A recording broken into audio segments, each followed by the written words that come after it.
merci d'être avec nous chers téléspectateurs ak internautes yi jaajëfal nañ leen heure bu baax bi gannaaw journal bi nga xamante ni rédaction bu télévision Futurs Médias moo leen koy dégtal bés bu ne man ak mairie ñëw daal di yaatal tey le mercredi 17 février 2021 mooy premier jour kooru catholique yi suñu mbokk catholique yi di leen jaajëfal di leen wax bon temps de carême. c'est bon si bis bu njëkk bi démb loon mardi gras nekk na tey nag bis bi nga xamante ni di leen ñaanal weeru kooru jàmm. waaw di leen ñaanal weeru kooru jàmm ñoom moom tàmm nañ ko saa yu seen weeru koor commencé. dañuy waajal ngalax yi dañuy waajal ngalax yeeg yooyu. 40 jours donc ñun actuellement ñu ngi commencé déjà di dugal suñu bopp ne d'ici 40 jours. am na ay ngalax yuy ñëw. moo tax da nga leen war a jàppale ci koor gi man yor naa sama liste ni non man moom amul problème mën naa leen jàppale. da nga leen war a jàppale ci koor gi démb wax nga ko démb la woon mardi gras avec le déguisement des enfants. et tout et comme à chaque fois lendemain mardi gras si le catholique yi ak chrétien yi di. daal di commencer seen koor donc comme ni ko Ndiaye waxee rek. ñu leen di souhaiter un bon temps de carême. waaw di jaajëfal internautes yi ñoom saa su ne wax nañ ko dañuy répéter rek la répétition est pédagogique mooy bokk ngeen ci émission bi ñun ak yéen ñoo koy partagé ndoo d'ailleurs à chaque fois sujet yi ñu fiy waxtaanee yéen a ñu koy proposé hashtag bi sunu net muy Facebook Twitter wala Instagram rawatina bu émission bi jeexee gars yi dañuy dem ci chaîne YouTube bi di replay di xoolaat ku nekk di commentaire yëpp jot nañ ko en temps réel. yenn yi guddi gi la ñuy toog xoolaat commentaire yi di ñëwaat ci sujet yi nga xamante ni gis nañ ni dina leen soxal tey d'ailleurs indi nañ ci ñaar yoo xamante ne bu yeboo ngeen xaar mairie tey astuce yi am na solo surtout suñu jafe-jafe bët yi nga xamante ni démb ñu ngi doon wax ci suñu problème ak téléphone portable réseaux sociaux yeeg machine yeeg yooyu écran yeeg suñu bët yi waaw tey moom dinañ ci waxtaan lu am solo yi conseil yi leen di jox pour ngeen mën a wàññi tuuti ndaxte sama genre yi nga xamante ni nii rek mujj am problème mu doo ak bët yi ak yeneen xale yëpp léegi fi mu ne nii màgget nañu. xale yi dañoo màggetee ndaw fu mu ne nii donc comme ni ko Ndiaye waxee rek bu ci kanamee dinañ leen indil ay trucs et astuces. pour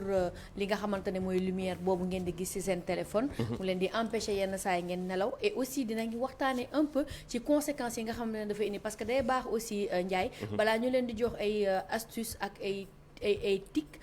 ñu expliquer leen en fait. ban conséquence lay am ci sa santé ban conséquence lay am ci say bët ci sa yaram ci sa sommeil donc bu ci kanamee bu yàggul dara dinañ ci waxtaan ak yéen loolu am na solo balaa loolu nag dañu xëyee tey Ndakaaru li mu xëyee tempête bi noo def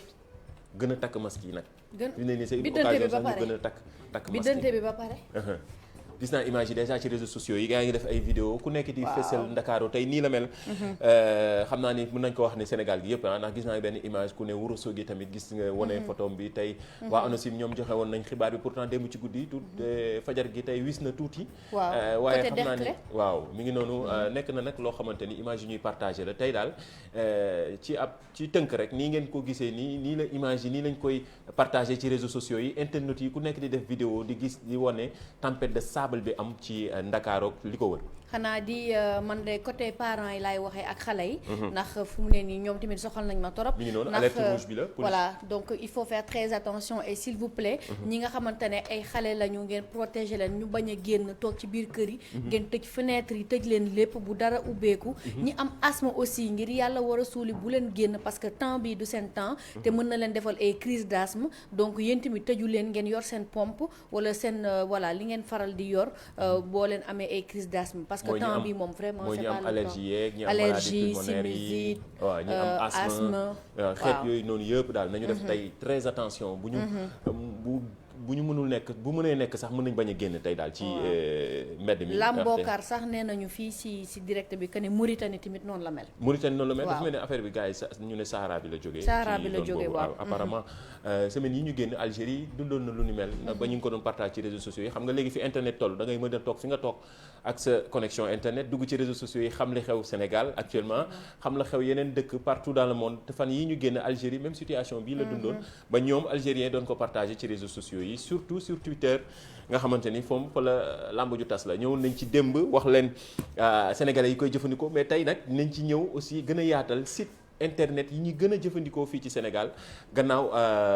classement bi nga xamante ni waa 8A social def nañ ko ñëw nañ ci top 20 des sites les plus visités au Sénégal. waaw démb déjà ñëwoon nañ expliquer leen li nga xamante ne moom moo di 8A social ak top des réseaux sociaux top 10 des réseaux sociaux yoo xamante ne si lañ gën a utiliser si lañ gis ne voilà Facebook moo jiite ensuite Instagram ensuite Twitter mais tey aussi dafa amaat beneen top 10 bu ñu mën a wax top 20 la sax des sites yoo xamante ne moom la ñu gën a visiter au Sénégal donc en premier on a ki nga xamante ne moo di Google kon gars yi sénégalais yi Google bu ñuy la ñuy ëpp lu ñuy dugg Google la ñuy gën a barre de recherche bi la bu ñuy amee bu ñuy seet comme man su ma la waree seet damay dugg ci Google rek tapé Merry Beye waaw noonu la donc Google mooy numéro 1 ensuite YouTube effectivement musique yi tax ak son yi replay yi émission bi mel ni lu xew ci biir internet bi gars yi bari dañ koy suivre di ko seetaan ci replay top 3 la ñuy joxe rek beneen bi mooy Seneweb ok Seneweb mooy site d'information bu ñuy site d'information voilà moom donc loolu mooy top 3 donc on a Google d'abord ensuite on a YouTube et puis on a Seneweb dans le top 3 li ma ci jaaxal mooy yow nekkati ba tey gars yi ñu utiliser yow man dama tiit dama ko gisee bi dama tiit ba ma ko gisee. man de parfois damay fàttali ni sax ba xam ndax yow kii mi ngi gaa yi ngi dugg ci non man keroog ba ma gisee affaire barre bi dafa ma yow ma ne attends. kon yow mi ngi et puis ñu defar ay actualité ak yëpp. defar pour revisiter ko ma ne ndeysaan lu tëgg tas de asbin laa ko yóbbuwoon loolu am na solo mi ngi noonu fi réseaux sociaux yi toll wax nañ ko am nañ ay moyens toujours boo di mën a xayma di seet lan la def ay calcul yoo xamante ne dina gën a fësal lan la ñuy gën di visiter ñëwoon nañ fi démb ci réseaux sociaux yi tey ñu ñëw ci site d'information yi ñii ay benn agence la bu crédible sax d'ailleurs mi ngi ci réseaux sociaux yi ñi ngi Facebook ñu ngi Twitter ñu ngi Instagram ñii waa WA social ñoon ñëwaat ci top 20 des sites les plus visités au Sénégal ah.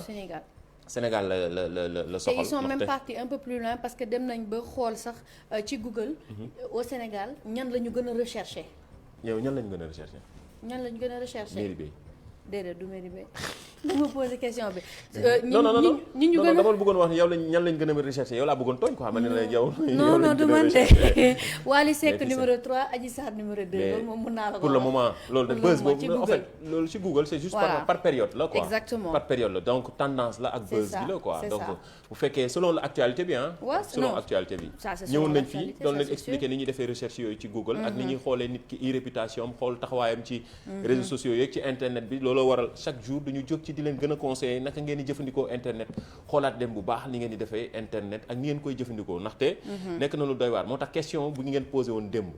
dañ koy indiwaat parce que internet yi gën a mën a réagir démb ñu ci bari ñoo interpellé ci question bi ku nekk naan man Facebook laay ëpp lu may nekk kii naan noo man Instagram kii naan noo man maa ngi ci Twitter donc mu jox leen ñu seen xalaat peut-être ñu interagir un peu balaa émission bi jeex daal di partager seen ay messages indiwaatal question bi donc question bi nekkoon ban réseau social moo nekk réseau boo xamante ne vous ne pouvez pas vous en passer c'est-à-dire tey bu ñu jëloon réseaux sociaux yëpp ne la da nga ciy tànn benn boo xamante ne foofu rek ngay nekk da ngay bàyyi yeneen yëpp ban lay nekk. ban lay nekk yow waxoon nga ma démb benn. ne woon nga ma Instagram man YouTube. YouTube. waaw yow yaa tax YouTube gën a yéeg Sénégal bokk nga ci. man mi mii statistique yaa ngi noonu tax nga ci YouTube gën a yéeg Sénégal man wax naa ne Twitter. waaw yow moom Twitter monsieur Twitter quand même. tos la loolu baax na. réagir leen mën ngeen am possibilité joxe seen xalaat ci question bu am solo boobu nga xamante ni démb lañ ko fi posé woon seen ay commentaires dañ koy partagé ak équipe digitale bi nekk ci ginnaaw. ci kanam léegi dina ñëw lire seen commentaires yi ku ci nekk joxe sa xalaat mais surtout ci période yi nga xamante ni waxoon nañ ko fi gouvernement bi naroon jël ndogal ngir mën a encadré waat. lii di réseaux sociaux yi ndaxte fi mu ne nii dafa jéggi dayoo ba pare doy waar leneen li ci gën a doy waar nag fi contexte bi toll dafa am ñeneen ñuy def yeneen ñaawteef mooy dañuy créer ay faux comptes. te dinañ ci ñëw expliquer ne nan la ñuy identifier faux comptes yi parce que dañuy créer benn faux compte def ci photo mairie. dem saaga diw. te loolu dafa xew ci période yi. dëgg la damay créer benn faux compte. def ci photo mairie Beye Diouf joxe tur bon mun naa joxe turam wala ma joxe benn kii rek benn tur boo xamante ne voilà donc naka la ñuy vérifier faux compte yi c'est possible ak ci réseaux sociaux yi am na moyens yoo xamante ni di nga xam ba xam ci xool rek ak seetlu gu mat mën nga xool ba xam compte bi kañ lañ ko créer ñan ñooy ay ameem nga xool li wër nit kooku nga xamante ne moo créé compte bi ba dem di saaga. gis nañ ko ci mu nekk lu fréquent ci actuellement ci réseaux sociaux yi te loolu nekk na loo xamante ni alerte la du ñu jóg ci di ko def pour internet yi gën ko xam. il faut que internet yi gën ko xam parce que ñu bëree da ngay yu bëree yéen a ngi wax ak ñu bëri. ci biir réseaux sociaux yi te fekk du ñi ngeen foog. surtout ñi nga xamante ne dañu am tour yenn saa yi di ngeen wax ak ñoom nekkate peut-être ay faux compte la. ay nit ñoo nekk ci gannaaw bëgg leen yóbbu ci leneen. am na tamit ñoo xamante xamante ne dañuy créer ay faux compte utiliser image yu jàmbur pour di mën a harceler nit wala di ko saaga wala di def naka sudul noonu. donc loolu tamit da leen def attention indi woon nañ leen quelques conseils par rapport ak yéen seen e-réputation. loolu bokk na ci quelques astuces yoo xamante ne mën na leen a dimbali. bu leen fàtte fépp foo leen demee Google ngeen paramétrer comme ni ma leen ko waxee Google alerte pour seen tour fu mu mënti feeñ rek wala fu ñu ko mënti utiliser dañ leen di yónnee notification. mais comme ni ko Ndiaye waxee dinañ ci dellu si waat voilà parce que instant bi dafa ñëwaat bu baax. la répétition est pédagogique. loolu il faut ñu ñëw ci waxaat leen Google alerte bi ñu simple ku nekk mën a defal sa bopp sa alerteel sa bopp def sa bopp sa alerte bopp quoi. man na ma def sama alerte Google alerte bopp c'est très simple. boo ko defee lépp lu ñu mën a wax lu laale ak sa tour ci internet mail bi dina ñëw nga koy gis ñu ne la diwkat wax na ci yow lii ak lii ak lii la wax ci yow te loolu dina permettre nga mën a am un œil ci réseaux sociaux yi ak ci internet beeg donte sécurité amul à 100% ci internet waaye lépp mën a ko maîtriser mbirum internet waaye dañuy wéy ak fii xarala yi togg ak fii jamono toll loolu am na solo mi ngi noonu commentaire yi nag lire quelque rek. waaw en attendant équipe bi ci jàpp fu mu ne nii moom gaa yaa ngi ci Facebook ak WhatsApp ak Instagram kii moom kan Diallo Tukuleur nee na Facebook mooy bombe la mère des réseaux sociaux rang muy gaaw. Facebook gaa yi dafa mel ni Facebook moo leen gën a Sukay Sahiyu Silla Ndiaye moom nee na WhatsApp. Amadou Bayal Sow moom nee na Facebook. ndax si laay mën a seetaan TFM ak li xew ci internet bi. dégg nga loolu daf ñuy for na daf ñuy kiiwaale noonu jeté waale ay fleurs. yow tamit for na. jaajëfal leen yéen internautes yeeg téléspectateurs yi surtout actuellement ñi nekk en live sur la page Facebook bu télévision Futurs Médias ñi nekk seen bureau heure yi ñu bari démb am na keneen ku ma dajal nee na ma suñu bureau la ñuy nekk bu heure bi jotee ñëppay concentré wu. nekk seen ci smartphone di xoolaat li xew ci biir internet bi c'est bien ndaxte wax naa ko ñun ak yéen a ko bokk quoi dañuy échanger partager ndoo yenn information yi mais surtout ñuy vérifier ndoo ensemble ci yenn information yi ndaxte fake news yi dafa bari mais surtout ñu jàngaat ci rek ndaxte fi àddina toll ak jamono toll kenn mënul maîtriser lépp donc dañuy def ndànk-ndànk quoi. waaw ñun ñi sax maîtriser wuñu yëpp ñun ñi dañuy jàngaale ak yéen dañuy ànd ak yéen di jàngaale parce que loolooy aussi principe émission bi en même temps que ñuy def fun en même temps que ñu leen di joxe information dañ siy jàngaale à travers les astuces qu'on vous donne et tout ça donc ñuy wax depuis le début émission bi dañ koy continuer di ko waxaat internet géej la te lu si xas ba dugg du dañ donc balaa ngeen di dugal def leen attention balaa ngeen di cliquer di bind def leen attention ni ko Ndiaye waxee rien ne s'efface lépp mën nañ ko retrouver mi ngi noonu donc prudence dafa am solo ñuy def ndànk balaa ñoo bind dara ñu xool ndaxte yëf yi mën na retourner contre nous même ay at après attention ah oui ay 5 ans 10 ans ba ci kanam doo xam Facebook mi ngi fii ay VAR ak léegi dafa xew contexte bi tey mën na xew nga wax fi lii ñu génn ko dugal ko ci réseaux sociaux yi ñu demaat 10 ans après affaire yu wax jooju retourner contre toi nga waxaat leneen lu bokkul ñu génne la ko defal la ko moom donc attention gars yi kenn xamul fi ñu jëm ak jamono ji jaajëf loolu ci la bokk mais leneen li gën a am solo nag tey mooy sujet bii nga indi waaw mbirum téléphone portable yeeg suñu bët yi waaw ak lumière bi du téléphone portable mën naa wax LED non mën na nekk tablette mën na nekk LED en fait écran télévision yi sax écran télévision parce que dañu nekk ci génération boo xamante ne génération tablette la génération smartphone génération smart TV donc nos yeux sont constamment agressés ak li nga xamante ne moo di lumière bleue boobu donc xamoon nañ que ne lumière bleue bi c'est néfaste maanaam baaxul pour suñu sommeil mais am na ay études yu bëri yoo xamante ne dañ ko jot a def daal di ko publier pour wane que ne guddi gi lumière boobu ngeen di seetaan dafa am effet même négatif ci góor ñi surtout principalement ci seen kii ci seen lan ci seen waxal la nga fi dugg ci seen lan xaw ma naa mën naa ko wax ci télé bi daal maanaam ci li leen di mën a permettre ngeen am doom waaw loolu tamit waaw loolu tamit si seen sperme en fait daf koy mën na ko affaiblir donc ça c'est des études yoo xamante ne nii scientifique yi ñoo ko wax waaye du man donc ngeen daal di def très attention parce que non seulement dañuy faral di dégg ñu bëri ñu naan man ak sama téléphone laay nelawee sama genre bi dama koy wax tant que seetaanuma sama téléphone du ma nelaw parce que dañuy foog ne que ne lumière bi da leen di dimbali mais da lay xañ nelaw pour ñu gaaw a nelaw kenn nelawatu non du ñu nelaw parce que sa temps de sommeil day wàññeeku bu baax ba pare créé la ay bët yi metti suñu bët yi day metti saa su ne day rouge mi ngi noonu ba pare rouge dootuñu nelaw te boo nelawul xam nga ni yeneen dina créer yeneen ophtalmologue yi actuellement ñu ngi yuuxu parce que de plus en plus de personnes dañuy dem surtout xale yi day teel a affecté seen bët parce que ñu ngi ci tablette bi ñu ngi ci télé bi donc ñu def très attention à li nga xamante ne moo di exposition lumière bu pourtant yenn marque téléphone yi am na moyen wu ñu ñuy wàññee luminosité bi ni ñuy de fexe ut ay yenn plateforme yeeg yenn affaires yi nga xamante ni dina permettre aussi nga mën a régler sa appareil bu dina diminuer un peu li nga xamante ni mooy lumière bi nga xam parfois danger lay créer. waaw bu dee ci iPhone mën nga am possibilité wàññi soo bësee ni screen bi mën nga am possibilité wàññi li nga xamante ni mooy lumière bi sur smartphone aussi pareil boo wàccee sa screen bi mooy trait bu rouge boobu bu rouge pile mooy lumière bi c'est à fond léegi mën nga ko poussaat reculer ko ba mu bleu loolu mooy lumière bu bleu la pour wàññi ko léegi am na tamit ay application yoo xamante ne nii mën na la permettre nga daal di wàññi sa luminosité mais en dehors de ça aussi léegi YouTube boo gisee bu benn heure jotee 22h bu jotee boo ko paramétré bu 22h jotee dalee naan il est temps d'aller au lit daal dina la est-ce que mu ignorer message bi wala mu continuer donc c'est pour te dire que heure sommeil jot na demal nga tëddi bàyyi application bi. ba tey ñun am nañ droit di contrôler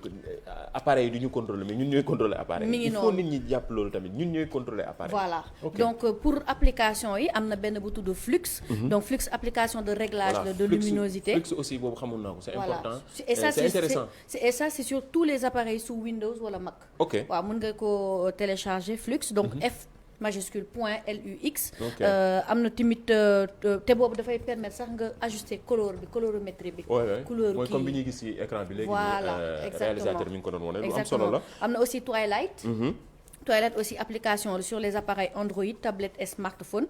boo xamante ne dafay permettre nga filtrer lumière bleue bi nga xamante ne écran bi. am na Dark. Dark aussi c'est la même chose benn application de filtrage de lumière la. am na Dimly mi ngi ko doon wane apply wanaat ko téléspectateurs yi ñu gën a xam application yooyu nga xamante ni mairie lim na ko mais surtout dina intéressé bu baax téléspectateurs yi ak internautes yi ñun ñu mën ko télécharger wàññi un peu seen lumière. mu am na possibilité bi tamit ci téléphone portable yi. mais surtout di wut filtre mooy genre filtre la. yii dafay permettre aussi ñuy wàññi lumière bi mais li ci gën a am solo mooy ba tey ñun ñooy contrôler téléphone yeeg. smartphone yi ñun ñoo koy contrôler bu mu ñu contrôler. exactement waaw à la limite da ngay toog benn place def nii sëgg def benn 2 heures de temps sans se rendre compte que ni yaa ngi dugg ci Facebook yaa ngi dugg ci lu kenn xamul. mi ngi ni conseils yi tamit am na solo pour téléspectateurs yi internautes yi xam ko nii dina am solo ci jafe-jafe bët yi nga xam ni parfois dañ koy rencontrer ci ak ni ñuy utiliser smartphone yeeg téléphone portable yi. waaw donc comme ni ñu ko waxee rek il faut activer le mode sombre sur le smartphone Android. ak iPhone ak Windows 10 ak Windows Mac mode sombre nag. mooy bu lëndëm bi parce que loolu dafay atténuer li nga xamante ne moo di lumière bi te en même temps da lay permettre yow sa bët yi du ñu def effort trop pour lire mais daal li gën daal mooy. à partir d'une certaine heure. ngeen daal di bàyyi téléphone yi même si c'est pas facile à dire. même si c'est pas facile à faire ngeen bàyyi téléphone yi retrouver wu un peu en famille. wala ngeen tëdd noppaleeku. est-ce que yomb na. te bàyyi infobésité bi. trop d'information wax nga dëgg de dañuy bëgg dugg ci lii. mairie génn dugg fee dugg ci lii mi ngi xool fii ay astuces jógeen photo wu fee commentaire yi fii. wallaay tontu ñaari phrase fee. wallaay dem ci mailam 2 heures de temps. vocal fii statut ba fee. c'est compliqué doo mën a def lépp daal. c'est compliqué mi ngi noonu mais c'est intéressant li nga indi nii dina soxal internautes yeeg téléspectateurs mais surtout ak mag ñi ñuy gën di ñi nga xamante ne dañu yor ay tout tànk ci kër gi xale yi ndax ñu leen di surveiller bu baax parfois xale bi doo ko topp rek ci li mu bëgg xale yi ñoom ñëpp a bëgg smartphone ay tablette ak téléphone ku ñëw rek ce n'est pas da nga bëgg débarrasser wu ci xale bi wala nga bëgg récupérer nga jël sa téléphone jox ko sa doom ne ko demal nga kii fee bàyyi leen ci ñoom te ñoom amuñu ci limite tant que ñu ngi ak téléphone bi ñoom mën nañ continuer ba ajak-jak ba 2 jours wala ñu bañ a lekk sax. bien sûr gis nañu ci exemple yaa ngi fii. donc c'est intéressant Merry li nga indi noonu comme astuce balaa ñoo ñëwaat ci beneen astuce bi. beneen astuce bi mooy ni ñuy retrouver photo yi ñuy effacer ba pare. waaw photo yi nga supprimer. man loolu xaw ma ko woon. yow tamit donc bu ñu supprimer photo. am nañu possibilité indiwaat ko. am na benn application boo xamante mën na la permettre nga récupérer. mais loolu day confirmer ñun li ñuy wax ni. rien ne s'efface fii. mais rien absolument rien ne s'efface. si kon de lu waaye di def na ko gën a xam. donc lu ñuy wax ne supprimer nañ ba ñu yaakaar ne supprimer. pare nañ ci. ba tey day des ci kanam dinañ ci ñëw léegi mais balaa boobu dañuy ñëw ak actualité yeeg réseaux sociaux yeeg mbirum Adja Sarr ak Ousmane Sonko. gis nañ coow li mais ci réseaux sociaux yi moom débat bi ba tey lettre Adja Sarr bi gis naa ni internautes yi ñu ngi koy tooñante ku nekk di ci joxe sa xalaat mais dafa nekk lu fën waaw dafa nekk lu fën dañuy jël benn actualité wax naa ko expliqué naa ko téléspectateurs yi internet pour ñu xam ko di ay tooñ lañ koy mujj def benn fee la ñuy jël di ko mujj di defee ay tooñ dafa mujj ànd ak internet fi jamono toll moo tax ba bu benn yëf yi même bu sérieux nekk ci benn cas bu sérieux nit ñi nañ fexe ba wut benn yoon boo xam dañ koy tooñantee quoi. détournement de l'information daal di ko def en mode fun donc muy lettre boobu nga xamante ne mi ngi circuler sur les réseaux sociaux ñu tuddee ko la fameuse lettre de Adji Sarr. am na ku ne Adji Sarr moom mi ngi jaari bi. non nee na ko non am na ko ne am na sax ku ne nekkate jaari jàngul ajee jàng. waaw ndax par ça dañuy wax ni lettre bi il faut nga am dictionnaire. waaw parce que lettre bi mooyu garaaw xanaa gisoo kii naan ko Adja tu es le cosinus de mes rêves pour tontu ko Adji plutôt tu es le cosinus du massage de mes rêves. xaw ma lan le sinus de mon dos comme Ibra Bo italien donc ku ci nekk daal. yaa ngi génn si sa phase ak si sa fantaisie comme on dit. pour wax lettre boobu mais est-ce que lettre bi moo ko bind aussi on ne sait pas parce que il y a vraiment beaucoup de mots grandiloquents pour prendre la même forme de métaphore bu ñuy utiliser donc voilà. en tout cas daal réseaux sociaux yi defati nañ seen mënin. mi ngi noonu mook ak internet ak réseaux sociaux ñoo ànd tooñante yi jël actualité bi détourné ko li nga ciy expliqué leer na mais loolu tamit li xew ci internet la. ndaxte mi ngi lëmbee réseaux sociaux yi ku taal sa téléphone gis loolu gis que tooñante yi mais am na leneen diggante démb ak tey donte sport la football la mais lëmbee na réseaux sociaux yi yéen ñi nga xamante ne bëggoo leen sport rek wala doo leen seetaan sax di ngeen jékki-jékki seen téléphone portable fees dell ak ay Kylian Mbappé image bi nag moo résumé démb match bi diggante Paris Saint-Germain ak FC Barcelone wala FC Barcelone digganteem ak Paris Saint-Germain ci huitième de finale aller Ligue des champions bi mu nekkoon match bu nga xam ne ñëpp ko doon xaar tooñante yi bari na mais lii image bii nga gis nag moom moo résumé match bi Paris Saint-Germain gagné ñii di waa FC Barcelone fële ci Camp Nou 4-1 mu nekk match boo xam ne ñëpp koy tooñante yi bari woon na quoi. ñii supporté waa Barça kii mooy Mbappé mi ngay dégg gis nga ko nii Mbappé xale bu ndaw la nag speed Barça defense. waaw dem ñetti bii la dugal. ñetti bii la dugal beneen bii bi mooy kii ne ko dugal. xanaa ko moom mooy l'homme du match. waaw moo ëpp na l'homme du match. ñetti waaw bi yow boo li ko amul dugal si football Ndiaye. ah pexe amul bañ a am xamoo xale buy dem mag day def topp ci ginnaaw. li métti doo dégg ñu ne football xale. waaw football xale. kii Mbappé mii na xale la. tooñante yi amoon na ci réseaux sociaux yi ñi supporté Paris ñi supporté Barça réaction yi bari woon na. hashtag bi démb Barça PSG la woon gis nañ ko partout dans le monde nag du woon Sénégal rek fépp ci àddina boo demee Twitter moo nekkoon tendance bi ci football moo bari doole quoi voilà loolu tamit bokk na ci information yi nga xamante ni wala ay image wala vidéo wala ay tooñante yi nga xam ne amoon na ci match bu am solo boobu muy huitième de finale aller ci Ligue des champions diggante FC Barcelone ak Paris Saint-Germain leneen li mooy ñu ñëw ci astuce bi nag léegi photo yi ni ñuy def ba retrouver ko même si bu fekkee dañ ko effacer loolu am na solo. waaw loolu am na solo parce que yenn saa yi sax di nga effacer photo fekk da nga bëgg peut-être jëlaat photo bi wala nga def erreur. surtout si yenn téléphones yi am na possibilité boo xamante ne boo xasee ba effacer dootoo ko jotaat. bokkul ak iPhone nga xamante ne après mën nga demaat si supprimer récemment récupérer ko. mais en tout cas pour récupérer vos photos c'est très simple da ngeen di télécharger li nga xamante ne moo di disque digger. disque digger comme ngeen ko gisee ngeen daal di ko soo leen ko télécharger bande bu bleu bi ci kaw moom mooy li lay permettre nga mën a récupérer voilà photo yi donc moom ngay daal di cliquer foofu boo cliquer foofu muy scanner su ne scanner nag maanaam day scanner téléphone bi lépp lu fa nekk comme image banque d'image bi fa mus a nekk yëpp moom lay daal di récupérer su ko defee nag mu daal di gis nga comme ni ko wanee ci écran bi image yëpp daal di ñëw léegi bu image yi ñëwee yow da ngay sélectionner yi nga xamante ne moom nga soxlawaat nga daal di ko récupérer tout simplement am na solo am ngeen droit wala même explication bi mairie joxe bu leen rëccee replay bi xaar leen ko ci suñu chaîne YouTube bu télévision Futur Média boo demee YouTube def / def TFM li xew ci biir internet bi ngeen commenté wala ngeen dagg ko def ko statut ñëpp partagé ko ndax lii am na solo Méris comme ça su ne li ngay indi ci astuce yi gën na tina am solo leneen lii mooy information la lu am solo la TikTok moom waa Europe yi dañ ko porter plainte waaw waa Europe dañ ko porter plainte parce que nee nañu le fait que xale yi mineurs yi di nekk ci TikTok bi di ko utiliser donc association des consommateurs foofu UFC ñoom ñoo daal di ne voilà dañuy bëgg porter plainte réseau social d'origine chinoise boobu donc pour ñu mën a voilà tënk TikTok pour que xale yi voilà pour xale yi bañ ko mën a utiliser mineurs yi daal voilà ñoom ñoo ñu bëgg ñoom bu ñu amee plus de 15 ans doog a mën a utiliser TikTok pourtant TikTok génnewoon na fi ne dafay protéger mineurs yi waaye li ñuy njortu mooy ca inscription ba su leen xale bi neexee wax lu dul dëgg waaw wax lu dul dëgg daan ne man awma 13 ans am naa 15 ans donte même bu fekkee 12 ans la am donc TikTok nag wax nañ ko dafa yëngal àddina sax laay wax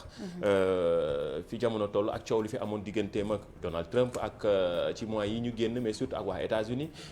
TikTok nag ñoom wax naa ko plateforme chinois boobu nga xamante ni yëngal na àddina surtout jamono ji nga xamante ni mën nañu wax ni adolescent yëpp a koy utiliser Sénégal raw na ñëwoon nañ fi expliquer leen ñi ci gën a fës ñi ci gën a def lu fën tooñante reetaanlu mais parfois am na yeneen yu doy waar yu fay xew nag loolu moom waaw surtout que il y a une chose boo xamante ne ni association UFC boobu daal dinañ ko révéler au grand jour mooy que ne yéen vidéo yi ngeen di poster sur TikTok TikTok moom après il se réserve le droit de faire ce qu'il veut de ces vidéos maanaam moom dafa jàpp ni vidéo yooyu moom moo ko moom donc après mën na ko modifier mën na ko utiliser waat pour leneen mën na ci def leneen loo xamante ne yéen soxlawul seen accord donc ñu daal di def attention rek même adulte yi nga xamante ne sax ñu ngi ci TikTok bi di def ay vidéo donc def leen nag parce que mën nañ ko reproduire te yéen doo leen ci yëg dara. super am na solo ñu jeexal le meilleur pour la fin kii kan la wala lii lan la wala tey moom bu yàlla nee waaw la ndax ki ñu fi indi woon démb bu yàlla nee waaw la ñuy wax photo démbam la ñuy wane la ñu wane woon question yi posé ko question internet yi ñoom ñëpp réagir kii El Hadj Mamadou Mbaye Garmi gis naa gaa yëpp di El Hadj boobu nag moo tax duñu tànn kenn yóbbu ko ci jiil waaw loolu kenn defu ci El Hadj gis naa lépp Mamadou Mbaye Garmi rek lañ doon wax El Hadj Mamadou Mbaye Garmi waaw El Hadj suñu Mamadou Garmi Mbaye national waaw suñu Garmi national donc temps yi rek si bu yàggul lañ ko joxoon benn prix décoré ko pour paix sociale bi nga xamante ne moom lay nekk di œuvrer mu nekk aussi benn mag boo xamante ne ni vraiment jàmm rek moo ko soxal di dox jàmm di wax jàmm di gis jàmm ndax nee na moom ay bëtu Garmi la yor du gis lu ñaaw moom bi yàlla ne waaw ngi nii gis nga ko El Hadj bàyyi jàmbur Mamadou Mbaye Garmi suñu Garmi national yàlla guddal fanam. il était jeune fille léegi mu ne nii dafa kii rek gën a dëgëral taxawaayam jeune la ba tey sax jeune la ba tey moom El Hadj Mamadou Mbaye Garmi internet nag ku ci nekk waaw bii bu yàlla nee waaw la bii moom bu yàlla nee waaw dëggantaane ngi nii El Hadj Mamadou Mbaye Garmi suñu tons la nit ku baax la mu nekk ku baax ci nim ñu uufee wax lu baax wax lu rafet vraiment nit ku baax la yàlla guddal fanam amiin yàlla gën a dëgëral taxawaayam lu am solo la ci gis naa ni tamit sénégalais yi bëgg nañ ko lool ndaxte ku nekk comme internet yi ku ci nekk mi ngi commenté boo demee suñu chaîne YouTube bi ku ci nekk commenté wax lu rafet ci moom comme ni mu ko baaxoo di defee affaire bi moom bal la rek boo ko dóoree moom day ñëwaat ci yow muy lu baax muy lu bon booy wax lu baax nit ki lu baax rek la ñuy am ci yow loolu la am na solo def lu baax rek mooy indi lu baax tey kan mooy kii kan la bu bees bi tey de wala bu yàlla nee waaw kenn anim waaye du kii la bu yàlla nee waaw temps bu yàlla nee waaw laa bëgg daal ñu dugg non bii kay kii kan la bii dañoo sànni waaw mais kii xaw la fulu tuuti waaw xaw na fulu nag xaw a perturbé xam naa day perturbé internet ba jeudi non jeudi bu gën a saf déedéet waaw jeudi moom damay défier gars yi nii S21 bi jili da koy indi bi muy indi jeudi kon damay xam ko koy trouvé S21 bi jili CSB nekk rond point cité kër góor gi S21 bi am na ko moom mi sponsorisé rubrique bi kii kan la wala lii lan la jili nekk rond point cité kër góor gi di ko jaajëfal di ko gërëm bu baax ci qualité gi aussi ndaxte parfois ñu tànn kenn ci internet yi yóbbu ko fu ci jili mu jox ko loo téléphone portable la koy jox daal di koy photo wu posté ñun tamit ñu partagé photo bi jili nekk rond point cité kër góor gi numéro téléphone mi ngi noonu 33 822 47 00 am nga possibilité am fa ay clim am na yéen moom xam naa bu ñu la dugalee yow kañ ngay dem ci jili nag mairie moom yow laa jili xam nga ne du wax naa la ko du paa mag xale bu ndaw la xam na waxoon nga ma ko yow fii diggoon nga ma cadeau Noël chez jili dinañ dem ma toog di la déglu ba jili lay déglu nii jili man yow laay waxal yow yow mii laay waxal waaw indil kii kan la bi gars yi gën ko xool nga ma koy xaar def capture bi dinaa la jox sa cadeau t'inquiète def capture bi wax ñu kii kan la wax ñu à peu près jaar-jaaram jaloor yi mu fi def am na solo internet yi nag gis nañ rubrique bi soxal na commencé nañu ñuy commencé daal mun dafa yomb de waaw dafa la loolu la de waaye am na ñu naan Thione Seck waaw Wappa Thione waaw baax na am na ñu naan Omar Pène ba xam ndax moom la wala du moom continuer leen commentaire yi suba dinañ ci ñëw wax leen kan la mais surtout wax ngeen def biographie am dafay am solo ci Twitter da ngeen di dem bind message bi def biographie am boole ci hashtag bi sunu net Facebook ngeen def pareil boo leen demee YouTube aussi ngeen bind ci fi ñuy commenter miin ngeen ko xam ngeen fi ñuy commenter ci YouTube yi ngeen posté seen ay commentaire ñu tànn ci kenn yóbbu ko ci jili jaajëfal leen yéen bu baax surtout ñi nga xamante ni connecté wuñu ñi ngi ñuy seetaan ak seen télévision ñi nekk ci bérébu liggéeyukaay ba aéroport AIBD ñi ngi jot ay message ña nekk ca police ba foofu ci aéroport waaw man nag soo duggee aéroport AIBD rek man damay dugg ci sama gars yi foofu xamante nañ fa bu baax du ma fi aéroport bu baax du ma fi miin tour nag waa 2AS ñoom ñëpp ba ci commandant major Sall kooku moom vraiment boo bëggee voyager en paix da lay defaral ba mu baax nga ñëw rek toog tegale say tànk donc bàyyi rek yow ngay voyager ba daaw donc di nuyu waa AIBD yëpp di leen jaajëfal ci seen teewaay di leen jox rendez-vous demain incha allah pour le dernier numéro de la semaine en attendant di remercier ki nga xamante ni moo di Penda Style fële sa Nord Foire pour la robe jolie j'adore 77 510 26 57 jaajëf ba suba ak jàmm jaajëf di jaajëfal aussi suñu mag ñi nga xam ñoo ñuy jàppale ci encourager mais surtout di ñu gën a bousser ñuy gën di góorgóorlu di xalaat professeur Massamba Gueye ñoom Papa Nga Ndiaye gis naa yeneen gars yi nga xamante ni ñëpp a ngi ci suñuy mag la ñu jiituñu lool ci métier bi di ñu gën di encourager ci liggéey bi ñuy def am na solo ci jamono fi mu toll am na solo tamit ñuy gën a gindi nit ñi mais di ci gindeekuwaale ñun ñi ndaxte ñoo ànd jaajëfal équipe digitale bi ci jàpp ba lépp yem ngeen mën ñoo suivre en temps réel ci suñu page Facebook bi bref ci réseaux sociaux yi aussi jaajëfal réalisateur connecté bi moom Apulaay di ko jaajëfal waa régie bi yëpp ñoom Babacar ñu ci doon jàpp son bi Mansour la jox leen dig daje ba suba ci beneen numéro li xew ci biir internet bi.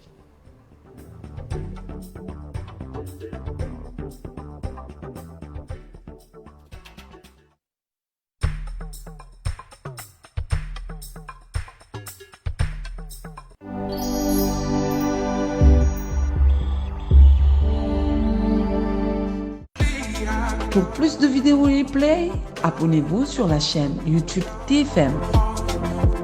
Appuyez sur la cloche pour avoir des notifications.